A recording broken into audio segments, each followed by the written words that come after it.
In the late 1960s, a new type of music sprang up in the UK. It was dubbed progressive rock, and by the 70s, groups such as Yes and Emerson, Lake and Palmer were huge attractions, noted for grand concepts and even grander stage shows. The bubble burst in the late 1970s, when these bands were accused of being rock dinosaurs, but they survived and were given a new lease of life in the 80s and 90s. This is the story of some of the biggest bands of the progressive rock era. Take a good look at yourself and tell your mama she'd only tell you that she told you so.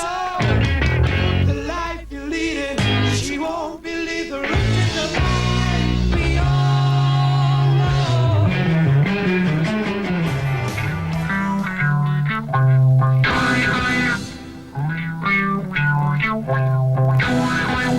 The progressive movement was beginning to build. New bands were springing up, keen to experiment with psychedelic music.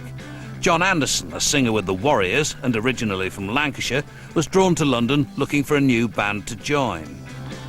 And I started to work in a bar called the Chas Club, which was just overlooking Wardour Street, next door to the famous Marquee Club.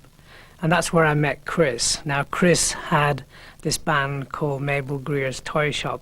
We were looking to be a kind of a psychedelic wannabe West Coast kind of Doors-ish tripped-out band. And I said, I'm not going to join any band with that kind of name, because, you know, it was like psychedelic time. And that's why we eventually decided to change the name from, you know, the Mabel Greer's Toyshop into Yes.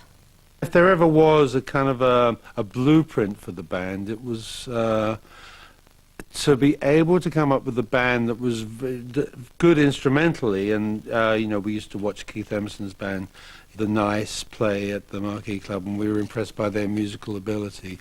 And so we wanted to have that, but we also wanted to have the vocal harmony aspect.